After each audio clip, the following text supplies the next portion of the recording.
May I come in, sir? Please come. Please come. Have a seat.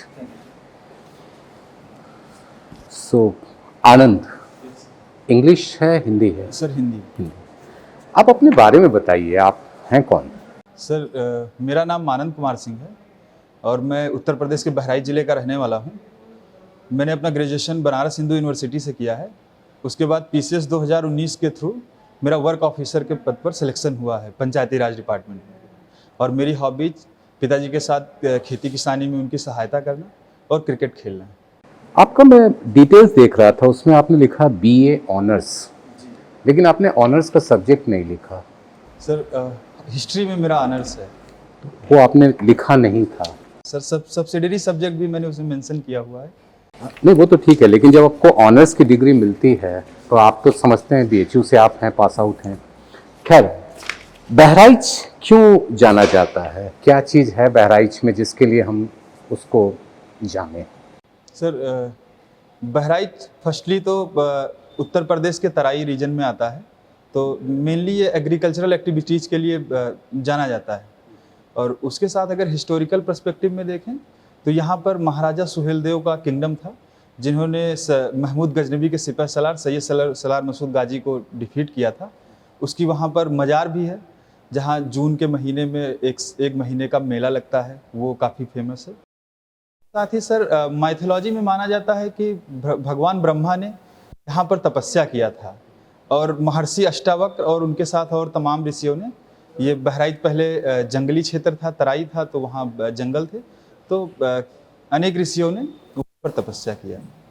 आपकी जो hobby है उसमें मुझे 3 चीज़ें दिखी, जैसे, लेकिन एक चीज़ जिसने मुझे सबसे ज़्यादा जिसे कहें आकर्षित किया वो है लिसनिंग आल्हा। क्या है ये आल्हा, क्या है ये? सर आल्हा बुंदेलखंड में मेनली प्रचलित एक लोकगीत है, जो चंदेल किंगडम था, उसके जो सेनापति थे आल्हा और उदल, ये उनकी वीरता की कहानियों को बयान करता है, जिसको जगनिग ने आलखंड में लिखा, जिसे बाद में ग्रियर्सन और अन्य जो अंग्रेज अधिकारी थे जो हिस्ट्री में रुचि रखते थे, उन्होंने उसका कंपाइलेशन किया। ओके। और क्रिकेट में भी आपकी दिलचस्पी है? खेलते हैं, काफ़ी कुछ खेलते हैं। अभी जो इंडिया और श्रीलंका का टेस्ट सीरीज़, माफ़ कीजिएगा, वनडे और T20 ख़त्म हुआ, उसकी एक बड़ी ख़ास चीज़ थी उस सीरीज़ की, वो क्या था? सर इसमें मुझे 2 चीज़ें खास दिखी। फर्स्टली तो जो इंडियन टीम थी उसमें जो रेगुलर प्लेयर हैं, जो मेन प्लेयर हैं, उनके अलावा जो दूसरे प्लेयर्स हैं उनको भेजा गया था। और सेकेंडली सर इसमें एक सेकेंड मैच में 5 नए खिलाड़ियों को डेब्यू कराया गया। ये इसमें एक आई कैचिंग चीज़ थी। ओके। आप एग्रीकल्चर, आप अपने पिताजी की हेल्प करते हैं। ये आजकल वर्टिकल एग्रीकल्चर और प्रिसिजन एग्रीकल्चर, ये है क्या? दोनों बहुत प्रचलित है ये सब? सर वर्टिकल एग्रीकल्चर में मेनली हम जैसे फ्लोर बाय फ्लोर बिल्डिंग्स होती हैं, उसी तरह से हम जो बागवानी कृषि है, एक तरह से जिसमें फल सब्जियां, मेनली सब्जियों की कृषि, वर्टिकल एग्रीकल्चर के थ्रू हम लोग करते हैं। और सर सेकंड वाला मैं प्रिसिजन एग्रीकल्चर, इसके बारे में मैं अवेयर। अच्छा, आजकल एक और फार्मिंग बहुत माने न्यूज़ में आ रहा है, ट्रक फार्मिंग। ये ट्रक फार्मिंग क्या होता है? सर ट्रक फार्मिंग से हम ये समझते हैं कि जो बड़ी सिटीज़ हैं उनके आसपास के जो रूरल एरियाज हैं, जहाँ पर हम एग्रीकल्चर करें और एक नाइट में हम ट्रक के थ्रू जो ताज़ी एग्रीकल्चर है उसे शहरों में ला सकें, तो ये ट्रक फार्मिंग करें। अच्छा, क्रिकेट प्लेइंग हॉबी है आपका। गोल्डन डक क्या होता है? गोल्डन डक क्रिकेट में? Sorry. Okay. Political science subject रहा है आपका।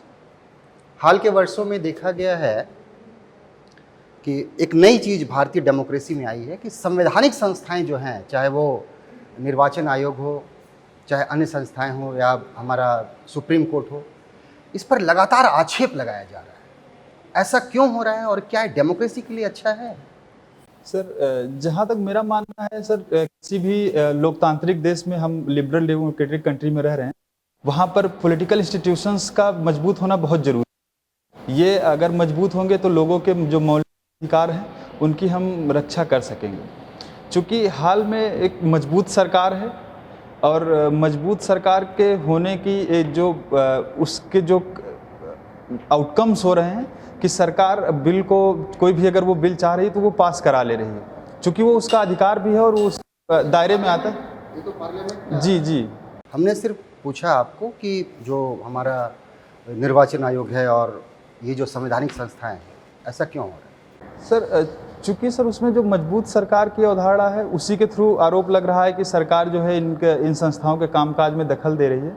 लेकिन मेरा मानना है इसकी बहुत हद तक संस्थाएं स्वतंत्र हैं, अभी तक ये आरोप के ही स्तर पर है। जब तक कुछ ऐसा प्रूव ना हो जाए तो हम कोई डिसीजन ऐसा ले नहीं सकते कि संस्थाएं कमज़ोर हो रही हैं।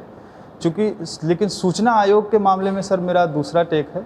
वहाँ पर सरकार ने आरटीआई एक्ट में जो संशोधन किया है वो उससे लग रहा है कि कहीं ना कहीं संस्थाओं को जो उनकी ऑटोनॉमी है उसके साथ थोड़ा बहुत समझौते की कोशिश की जा रही है।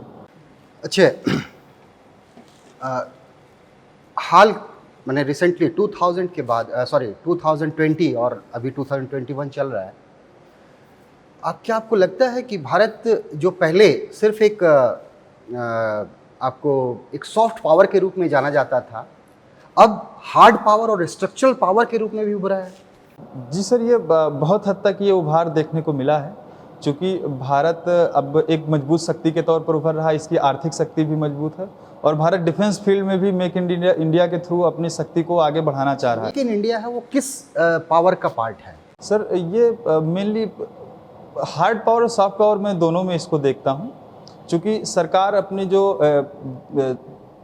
हेरिटेज चीज़ें हैं, जो भारत की धरोहर रही हैं या विशेषताएं रही हैं, जैसे हैंडीक्राफ्ट में हम लोगों का बहुत विशेष योगदान रहा है, तो उनमें भी सरकार मेक इन इंडिया को बढ़ावा दे रही है। उसके साथ ही आर्म्स और इन सब चीज़ों में भी सरकार बढ़ावा दे रही है। तो ये दोनों चीज़ों को सर प्रदर्शित कर रहा है। स्ट्रक्चरल पावर से आप क्या समझते हैं? स्ट्रक्चरल पावर होता क्या है? सर ये इससे मैं अवेयर नहीं हूँ सर। ओके, जब हम 1991 के बाद हम लोग अपने इकोनॉमी को रिफॉर्म किया, ओपन किया, तो जब हम पढ़ते हैं अर्थव्यवस्था पढ़ते हैं, भारतीय अर्थव्यवस्था या वैश्विक अर्थव्यवस्था पढ़ते हैं, तो उसमें दो शब्द आते हैं, वैश्वीकरण और भूमंडलीकरण। इन दोनों में फ़र्क क्या है? क्या होता है? सर दोनों का सर मीनिंग तो ग्लोबलाइजेशन ही है। दोनों के स्पेलिंग में भी अलग है, एक में Z इस्तेमाल होता है, एक में S इस्तेमाल होता है। सर एग्जैक्ट सर मुझे डिफरेंस नहीं पता है। इतिहास आपका सब्जेक्ट है, इतिहास का कौन सा कालखंड आपको सर्वाधिक प्रभावित करता है? सर हिस्ट्री में मुझे लगता है हर काल फैसिनेटिंग है, उसमें अलग अलग विशेषताएं हैं और सब काल की अपनी एक अलग यूएसपी है। लेकिन मुझे सबसे ज़्यादा प्राचीन काल अच्छा लगता है जी। मौर्यन डेमोक्रेसी और कंटेम्प्रेरी डेमोक्रेसी, इन दोनों में क्या समानता देखते हैं आप? सर मॉडर्न डेमोक्रेसी में सर देखा जाता है कि केंद्रीकरण बहुत ज़्यादा था मॉडर्न एडमिनिस्ट्रेशन में, और अभी जो अगर मैं अभी की समानता की बात की, असमानता की बात नहीं की। सर जी सर अभी की जो सरकार है इसका जो नेचर है अगर देखा जाए तो कहीं केंद्रीकरण उसमें परिलक्षित हो रहा है। राज्यों में एक ही दल की सरकार कई सारे राज्यों में ही है और केंद्रीकरण पे सरकार का जोर, मतलब सरकार तो कह रही है कि विकेंद्रीकरण, कहीं केंद्रीकरण परिलक्षित हो रहा है। और उसके साथ सर और सर मैं जी। अच्छा आनंद जी, यूपी की आबादी कितनी है? सर जो 2011 की जनगणना के अनुसार 19 करोड़ है, लेकिन अभी सर लगभग 23 करोड़ के आसपास है। इस बड़ी आबादी को बोझ माना जाए या रिसोर्स माना जाए? सर जहाँ तक मेरी राय है इसे रिसोर्स ही माना जाना चाहिए, क्योंकि हम लोग मानव को कैपिटल के तौर पर देखते हैं। तो अगर हम उसका स्किल डेवलपमेंट कर लेते हैं, स्वास्थ्य और शिक्षा में सुधार कर लेते हैं, तो ये हमारे लिए कैपिटल ही है। आपने दो चीज़ बताई कि इसे ह्यूमन रिसोर्स के तौर पर यूज़ करने के लिए, एक आपने बताया एजुकेशन, दूसरा बताया शिक्षा, और क्या पहलू हो सकते हैं? सर स्किल डेवलपमेंट इसके लिए सबसे की पॉइंट है जहाँ हमें फोकस करना चाहिए। अभी भारत सरकार सर कोशिश कर भी रही है, जिसमें यूपी गवर्नमेंट का भी योगदान है। देखा गया ये जो नेशनल स्किल डेवलपमेंट काउंसिल है, बातें तो बड़ी बड़ी हुई लेकिन धरातल पे इसका असर कम दिखता है। आप अगर अपने ज़िले में या कई जगह जो स्किल ट्रेनिंग सेंटर जाके देखें, वहाँ से जो बच्चे निकले उनमें क्या स्किल आई, क्या उनमें एम्प्लॉयबिलिटी आ पाई, आपको लगता है? या किस हद तक वो कामयाब है जो आपके ज़िले स्तर पे स्किल डेवलपमेंट सेंटर केंद्र राज्य के द्वारा चल रहा है? सर चूँकि गवर्नमेंट के जो डेटा हैं वो भी जैसा आप कह रहे हैं सर उसी तरफ वो भी इशारा कर रहे हैं कि बहुत अधिक प्रभावी तो ये स्कीम नहीं रही, लेकिन इम्प्लीमेंटेशनल प्रॉब्लम्स हैं। सरकार की नियति साफ है, अगर सरकार इम्प्लीमेंटेशन के लेवल पर कोशिश करती है और अच्छा हो सकता है। अभी आपका अपॉइंटमेंट पंचायती राज में एज ए वर्क ऑफिसर हुआ, तो वर्क ऑफिसर की क्या क्या भूमिका होती है? अभी आपने ज्वाइन तो नहीं किया है, फिर भी कुछ आइडिया ये वर्क ऑफिसर क्या क्या काम करते हैं?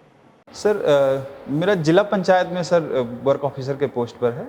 सर जिला वर्क ऑफिसर का मेन काम सर जो पंचायती राज के थ्रू जो टैक्सेशन का कार्य दिया गया है उसके थ्रू सर आय को बढ़ाने के लिए काम करना है। अच्छा, एक चीज़ बताइए, जैसे मान लिया आप अपने गांव के स्तर पे हैं, तो वर्तमान में पंचायती राज किन क्षेत्र में इफेक्टिव दिख रहा है आपको अपने क्षेत्र में, और कहाँ पर इफेक्टिव नहीं दिख रहा है? 2-3 क्षेत्र में जहाँ आपके ज़िले में इफेक्टिवली काम कर रहा है पंचायत राज। सर अगर मैं देखूं तो पंचायती राज मेनली जो जल संरक्षण की जो उसमें स्कीम है जो मनरेगा के थ्रू हो रही है, उसमें मुझे लगता है काफ़ी अच्छा काम पंचायती राज के थ्रू हुआ। और सर मेरे गांव के स्तर पर मैं अगर देखूं तो जो शमशान का निर्माण है तो वो मेरी ग्राम सभा में काफ़ी अच्छा हुआ है। और उसके साथ ही जो भूमि सुधार से रिलेटेड है, जो मेढ़बंदी का जो कार्य है वो काफ़ी अच्छा हुआ है। और जहाँ पर नहीं हुआ है सर नहीं हुआ है उसमें जैसे बहुत जो कमज़ोर क्षेत्र है, मेरा कहने का मतलब है जो अच्छा पहलू है, कुछ जहाँ पर नहीं काम कर पाए। सर जैसे वृक्षारोपण का काम होना चाहिए ग्राम सभा के थ्रू। उसके साथ ही सर जो सड़क और नालियों का काम है उसमें थोड़ा सा मतलब अच्छा नहीं काम हो पाया है। आनंद, अच्छा आनंद, अब मुझे ये बताइए कि अभी सरकार ने नई शिक्षा नीति को लेकर के आई है, तो ये जो नई शिक्षा नीति है यह पुरानी शिक्षा नीति से किस प्रकार भिन्न है? सर नई शिक्षा नीति में मेनली जो अलग चीज़ देखा जा रहा है वो ये है कि वोकेशनल ट्रेनिंग पर इसमें ज़्यादा जोर है। हम लर्निंग बाय डूइंग के थ्रू काम करना चाह रहे हैं।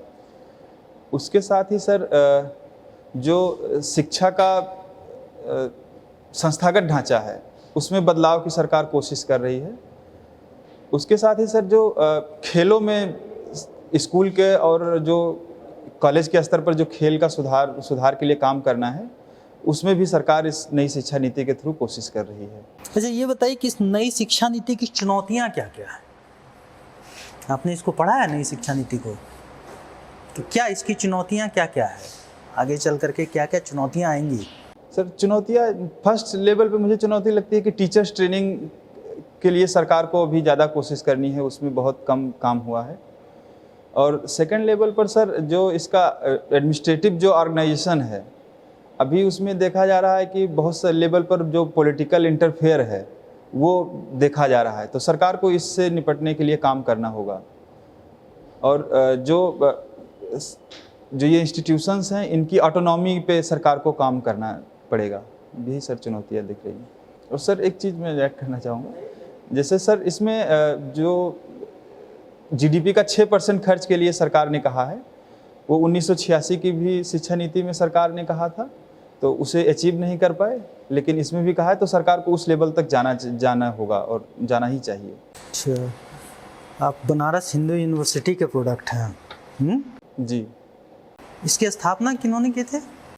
सर महामना पंडित मदन मोहन मालवीय ने 1916 में इसकी स्थापना की। आप इतिहास के भी छात्र हैं, महामना का क्या योगदान है भारतीय इतिहास में?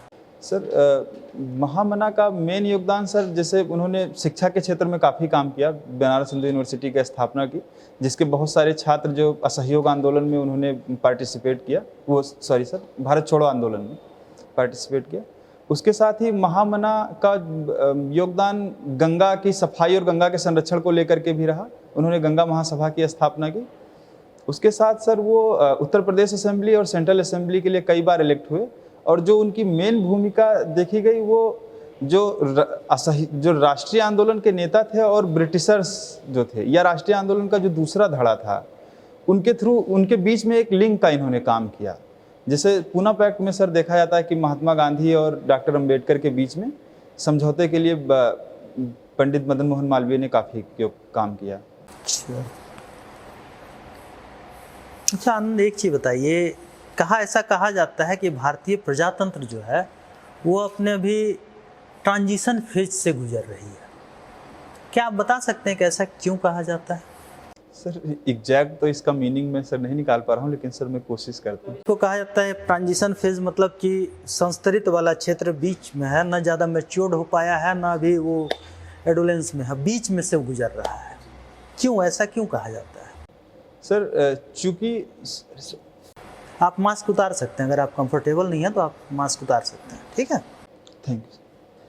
चूँकि सर भारतीय प्रजातंत्र में अभी देखा जा रहा है कि हम कई लेवल पे मेच्योरिटी भी देखते हैं और बहुत सारे स्तर पर इमेच्योर भी दिखाई देता है भारतीय प्रजातंत्र। इमेच्योरिटी के लेवल पर देखें तो हम जैसे अभी कास्ट और रिलीजन के बेसिस पर वोट करते हैं और बहुत जगहों पर जो इलेक्शंस होता है उसके बीच वायलेंस भी देखा जाता है और अपने तरफ प्रभावित करने के लिए अवैध तरीके अपनाते हैं उम्मीदवार। लेकिन उसके साथ ही अगर हम देखें तो बहुत कई बार भारतीय डेमोक्रेसी बहुत मैच्योर दिखती है, जिसमें जैसे संसद के अंदर हम अगर राज्यसभा की कार्यवाही देखें और कई बार लोकसभा की कार्यवाही देखें तो वो काफ़ी हेल्दी दिखाई पड़ती है और जो पॉलिटिकल इंस्टीट्यूशंस हैं वो लोगों की अवेयरनेस के लिए बहुत अच्छा काम कर रहे हैं। और वोटिंग पैटर्न में भी कई बार देखा जाता है कि लोग अपने इकोनॉमिक और हेल्थ एजुकेशन वाले इश्यूज़ को लेकर भी वोट करते हैं। लेकिन अक्सर तो भारतीय राजनीति की विडंबना रही है कि यहाँ वोटिंग पैटर्न हमेशा जात आधारित ही होता है। कोई भी व्यक्ति आता है आपके वोटिंग पैटर्न को इजीली टर्न कर देता है ना। बहुत बड़े लार्ज स्केल पे आप देखिए कि वोटिंग पैटर्न कुछ चलता है और अचानक से बदल के कुछ हो जाता है। ये भी तो कह सकते हैं ना कि प्रजातंत्र के लिए तो ये उचित नहीं। सर व्यक्ति का और मुद्दों का प्रभाव सर देखा ही जाता है। कई बार कुछ ऐसे मुद्दे आ जाते हैं जिनसे काफ़ी कुछ वोटिंग पैटर्न में बदलाव आ जाता है।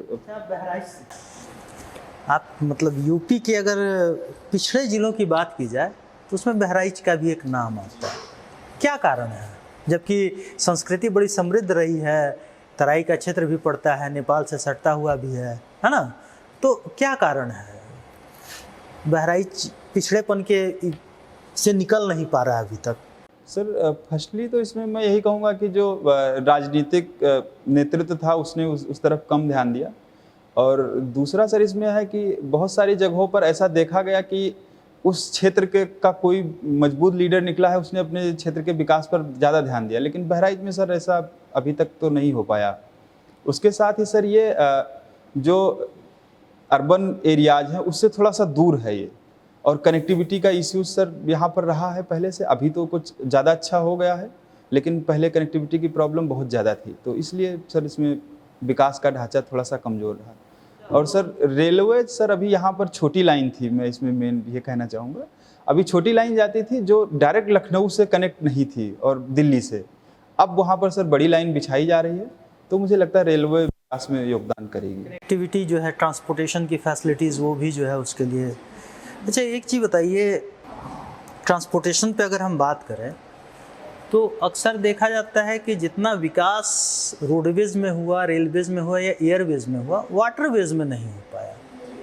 क्यों? इसके पीछे के कारण आप क्या देखते हैं? आपको क्या लगता है कि वाटरवेज़ का, जबकि अगर एंशिएंट काल में देखें तो कहा जाता है कि पहले यातायात के साधन ही वही थे, है ना? आप इतिहास के छात्र हैं, जानते होंगे कि एंशिएंट काल में यातायात के साधन वही थे। हमारे यहाँ भी अगर बात कीजिए तो ताम्रलिप्ति बंदरगाह था, है ना? इस पूर्वी एशिया से हमारा व्यापार उससे हुआ करता था। तो क्या कारण है कि आधुनिक युग आते आते ट्रांसपोर्टेशन का वो मोड उतना विकसित नहीं हो पाया जितना अन्य मोड विकसित हो गए? सर फर्स्टली तो मैं ये इसमें कहना चाहूँगा कि चूँकि हम लोग एक उपनिवेश थे और जो भारत का जो समुद्री जो मार्ग था उस पर मेनली कंट्रोल अंग्रेज करते थे, और जब वो भारत से गए तो वो पूरा ढांचा अपने साथ जो है वो ढांचा उनके साथ चला गया और हम लोग उसको जो है अपने यहाँ सही से लागू नहीं कर पाए। और सेकेंडली सर उसके साथ जो नया हमारा पॉलिटिकल ढांचा आया उसने उस पर फोकस नहीं किया।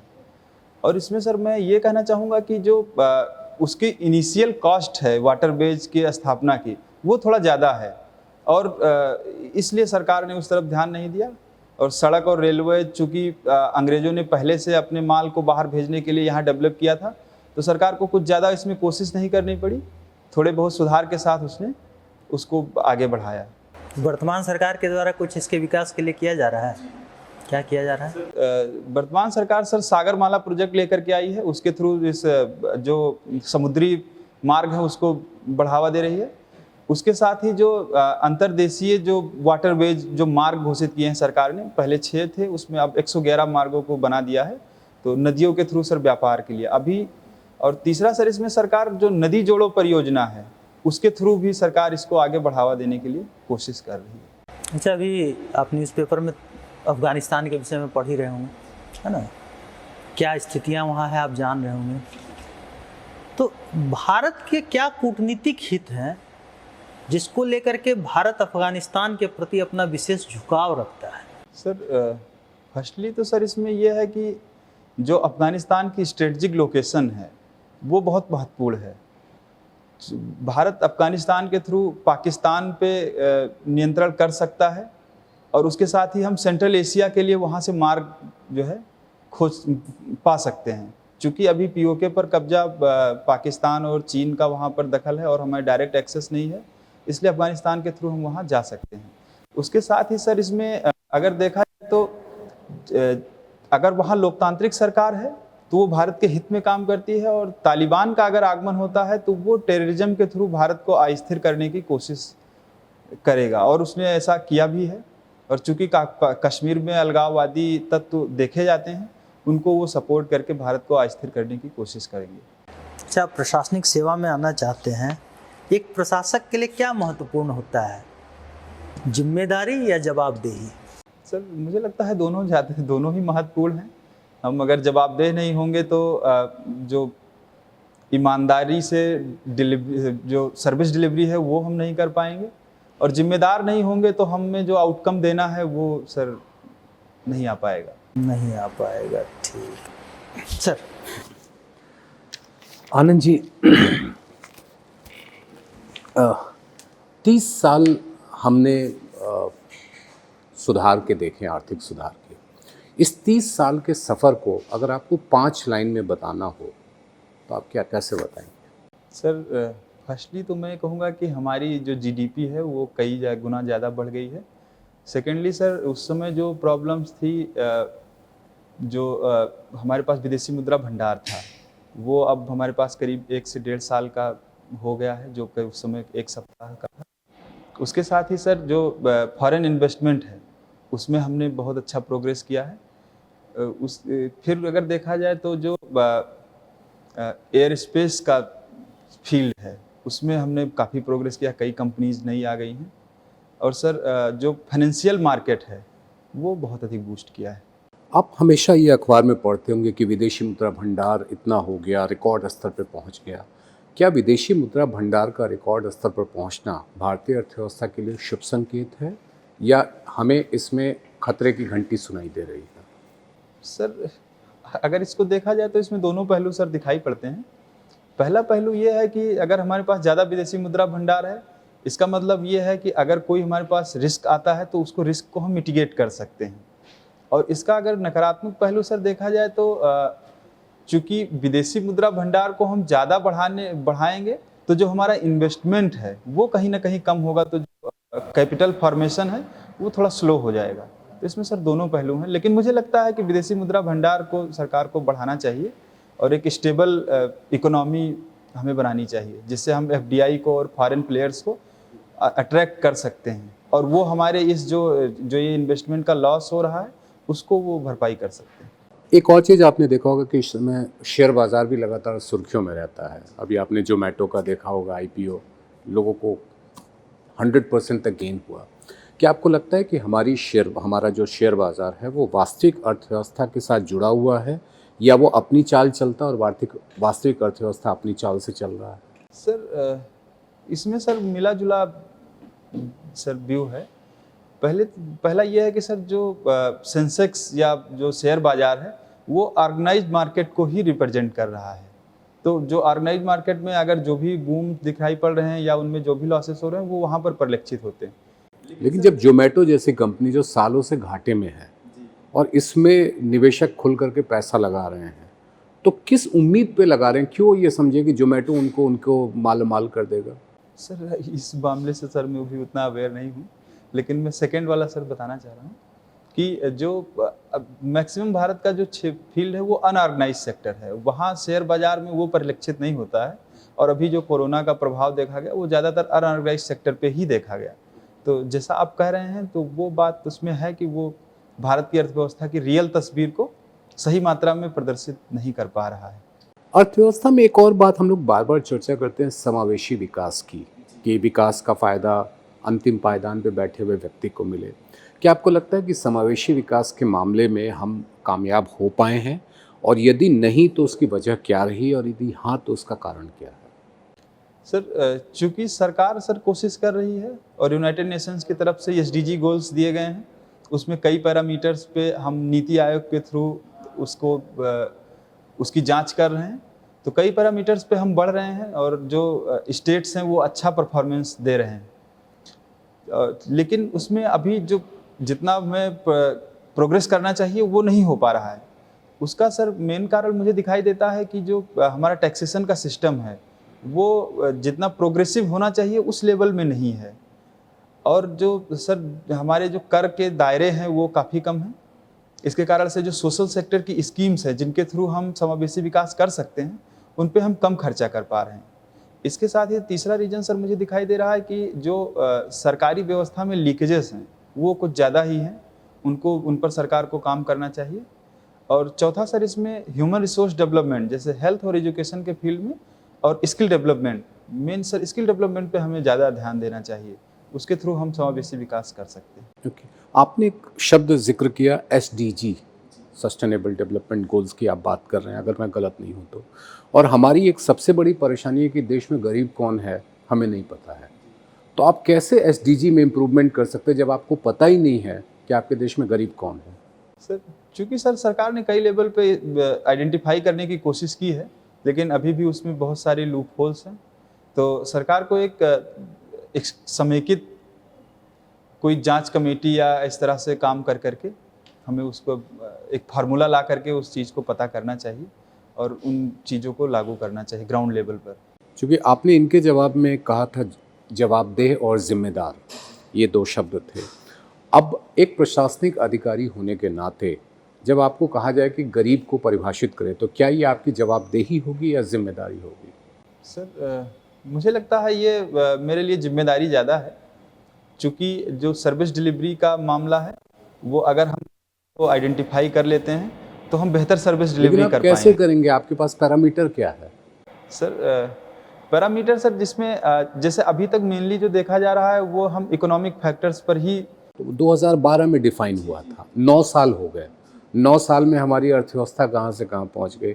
आपको अभी भी लगता है कि 27 रुपये और 31 रुपये का फॉर्मूला पे हम चलते रहें, या कोई और? अगर आपको कहा जाए तो आप मुझे 1 या 2 पैरामीटर्स बताएं जिससे आप कहें कि ये आदमी गरीब है और ये आदमी गरीब नहीं है। अगर 2 या 3 पैरामीटर्स आपको बताने हो तो। सर मैं ये कहना चाह रहा हूँ कि अभी तक हम लोगों ने जो भी आइडेंटिफाई किया वो मेनली इकोनॉमिक फैक्टर्स पर ही था। अभी हमें कोशिश करना चाहिए कि जो सोशल इंडिकेटर्स हैं, हेल्थ और एजुकेशन और स्किल डेवलपमेंट के जो इंडिकेटर्स हैं उस पर हमें फोकस कर करके आइडेंटिफाई लोगों को करना चाहिए। जैसे ह्यूमन डेवलपमेंट इंडेक्स है, अगर उस इंडेक्स को हम डाइवर्सिफाइड करके ग्राउंड लेवल पर उसको इम्प्लीमेंट करें तो हम एक बेहतर तस्वीर सर पा सकते हैं, जहाँ पर हम जिम्मेदारी पूर्वक जो टारगेट है उसको हम टारगेट कर सकते हैं। ओके, आपने एक और अपने जवाब में भी थोड़ी देर पहले कहा था प्रोग्रेसिव टैक्सेशन, है ना? तो अगर भारत जैसे देश के लिए प्रोग्रेसिव टैक्सेशन एक आइडियल सिस्टम होगा या रिग्रेसिव टैक्सेशन एक बेटर सिस्टम होगा? सर मुझे लगता है प्रोग्रेसिव टैक्सेशन ही आइडियल होगा, क्योंकि अभी जो असमानता का इंडेक्स है ऑक्सफैम ने निकाला है उसमें हम लोग काफ़ी असमान कंट्री के तौर पर देखे गए हैं। तो अगर हम प्रोग्रेसिव टैक्सेशन लाते हैं तो जो 52% जीडीपी का शेयर देखा जा रहा है कि 1% लोगों के पास चला गया है, तो उसको हम रिड्यूस कर सकते हैं। जो रिच हैं और सुपर रिच हैं उन पे हम ज़्यादा टैक्स लगा करके सोशल सेक्टर की स्कीम्स के थ्रू वो गरीबों तक हम उस पैसे को पहुंचा सकते हैं। लेकिन अगर आप सुपर रिच पे लगाते तो वो निवेश नहीं करेगा, वो पैसा अर्थव्यवस्था में नहीं लगाएगा, तो ये आपके लिए एक आपको नुकसान नहीं कर सकता? नुकसान सर नहीं करेगा। मुझे लगता है कि बहुत सारे, जैसे अगर हम नॉर्डिक कंट्रीज का देखें या यूरोपियन कंट्रीज में, वहाँ पर उनके एसडीजी इंडेक्स अच्छे हैं और वो इसी फार्मूले पर चल रहे हैं।